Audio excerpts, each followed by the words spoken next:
ఇది విశ్వసనీయతకు అభూత కల్పనకు మధ్య జరుగుతున్న యుద్ధం.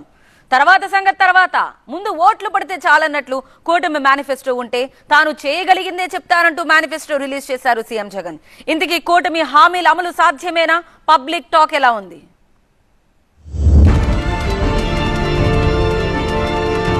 జగన్ అబద్ధలాడు, జగన్ మోసం చేయడు, చేయలేకపోతే చేయలేనని చెప్తాడు తప్పనిచ్చి.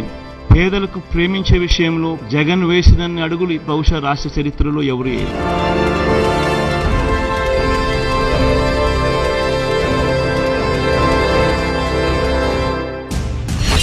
ఈయన బటన్ నొక్కితే శ్రీలంక అవుతుందట, ఆయన బటన్ నొక్కితే మాత్రం అమెరికా అవుద్దా? డబ్బులు పంచడానికి సీఎం ఎందుకన్నారు? ఈ డబ్బు పంపిణీ సంగతి ఏంటి మరి? ఎటు తిరిగి జగన్ అడుగుల్లోనే కూటమి. మాట్లాడితే మీనింగ్ ఉండాలి, తప్పో ఒప్పో ఒక మాట మీద నిలబడాలి. వాళ్ళను అనడానికి ఒక మాట, తన వరకు వస్తే మరో మాట చెప్పకూడదు. సీఎం జగన్ బటన్ నొక్కుతున్న ప్రతిసారి డబ్బులు పప్పు బెల్లాల్లా పనిచేస్తూ రాష్ట్రాన్ని శ్రీలంకగా మారుస్తున్నారని తెగ విరుచుకుపడింది టీడీపీ. తీరా చూస్తే కూటమి ఉమ్మడి మేనిఫెస్టోలోనూ అదే బటన్ నొక్కుడు, అదే పంచుడు కనిపిస్తోంది. మరి కూటమి నేతల చేతుల్లో ఏమైనా మ్యాజిక్ ఉందా? వాళ్ళు బటన్ నొక్కితే ఆంధ్రప్రదేశ్ ఏమైనా అమెరికా అయిపోద్దా? సీఎం జగన్ చేసేది తప్పు అని ఏనోరైతే విమర్శించిందో, ఎవరైతే తప్పు పట్టారో వాళ్లే ఇప్పుడు జగన్ చేస్తుంది రైట్ అంటూ జైకొడుతున్నారు. నవరత్నాల పేరుతో జనాలకు డబ్బు పంచడంలో గొప్పేముందన్న చంద్రబాబు అండ్ కో ఇప్పుడు నవరత్నాల కంటే ఎక్కువ డబ్బులు పంచుతామంటూ ముందుకొచ్చింది. మరి దీన్నేమంటారో ప్రజల విజ్ఞతకే వదిలేయాలి. ఈ మధ్య ఓ నేషనల్ ఛానల్ కు ఇంటర్వ్యూ ఇచ్చారు చంద్రబాబు.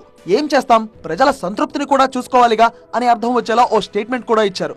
అంటే ఏంటి దాని అర్థం? నవరత్నాల పథకాలతో జనం సంతృప్తిగా ఉన్నట్టేగా. సీఎం జగన్ బటన్ నొక్కుడు కరెక్ట్ అనేగా. సీఎం జగన్ విధానం ముందు చూపు భేష్ అని ఒప్పుకున్నట్టేగా. ఏది ఏమైనా తిట్టిన నోరు మెచ్చుకుంటే ఆ కిక్కే వేరు. సీఎం జగన్ పాలనా తీరు, ఆయన శైలి వ్యతిరేకించిన వాళ్లంతా ఇప్పుడు దాన్నే ఫాలో అవ్వాలనుకుంటున్నారు. మరో రకంగా చెప్పాలంటే అంతకు మించి చేస్తామంటున్నారు. వాలంటీర్ వ్యవస్థపై దారుణమైన కమెంట్స్ చేసి ఇప్పుడు అదే వాలంటీర్లకు నెలకు 10,000 ఇస్తామంటున్నారు.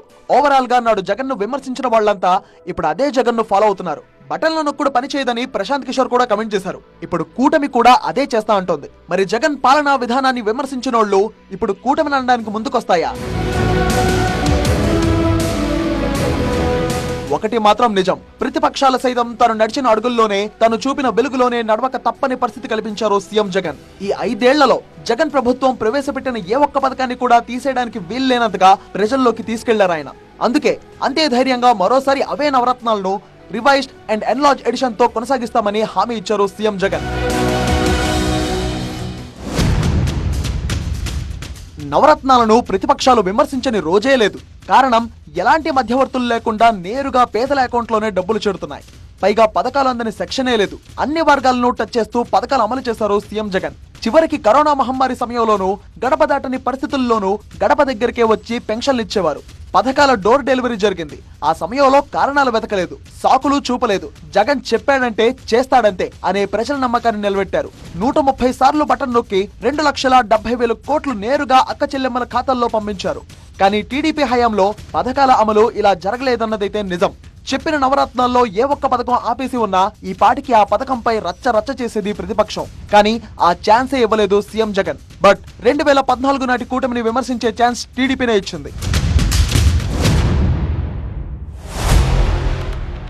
చంద్రబాబు పేరు చెబితే గుర్తొచ్చే పథకం ఒక్కటైనా ఉందా అని ప్రశ్నిస్తుంటే ఏ ఒక్కరి నుంచి కూడా సమాధానం రావడం లేదు.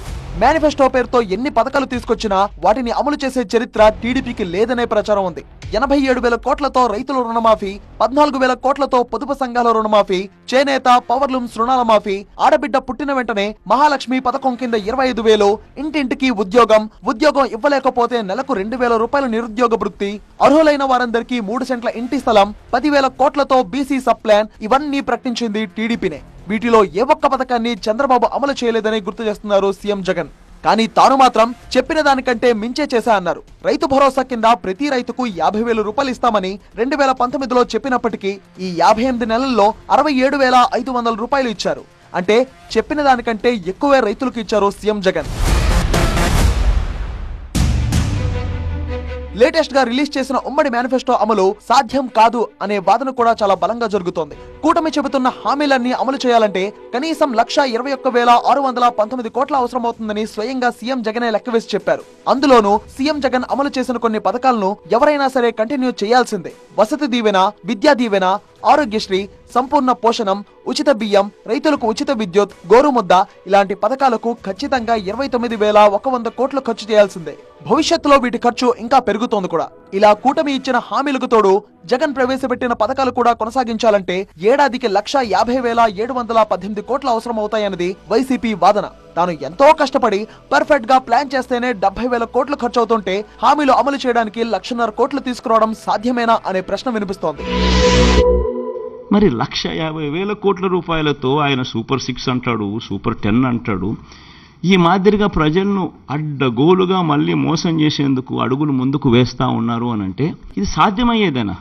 సాధ్యం కాదని తెలిసి ఒక రాజకీయ నాయకుడు ఈ మాదిరిగా రిపీటెడ్గా, I repeat that word, habitual offender, I repeat that word, 2014లో ముఖ్యమైన అంశాలంటూ ఈ మాదిరిగా సంతకం పెట్టి ఇంటింటికి పంపించి ముఖ్యమైన అంశాలంటూ మోసం చేసిన ఈ వ్యక్తి, ఇదే కూటమిలో ఉన్న ఇదే ముగ్గురి ఫోటోలు పెట్టి తన సంతకం పెట్టి మోసం చేసిన ఈ వ్యక్తి మళ్ళీ 2024లో మళ్ళీ ఇదే మాదిరిగా సాధ్యంగాని హామీలతో అబద్ధాలకు రెక్కలు గడుతూ ఈ మాదిరిగా సాధ్యంగాని హామీలతో 1,50,000 కోట్లకు సంబంధించి ఈ మాదిరిగా ఆయన చేయడం, మోసం చేసేదానికి అడుగులు వేయడం దొంగతనం కన్నా, దొంగల కన్నా అన్యాయం కాదా అని అడుగుతా ఉన్నా. 420 కాదా, చీటింగ్ కాదా అని అడుగుతా ఉన్నా. పైగా ప్రజాగళం పేరుతో విడుదల చేసిన మేనిఫెస్టోకు మోదీ గ్యారంటీ లేనట్టే కనిపిస్తోంది. అంటే కేంద్రం మద్దతు ఉంటుందా ఉండదా అనే డైలమా కొనసాగుతోంది. ఈ పరిస్థితుల్లో జగన్ కంటే రెట్టింపు హామీలు ఎలా సాధ్యమని ప్రశ్నిస్తున్నారు సీఎం జగన్. ఈ రోజు ఈ పెద్ద మనిషి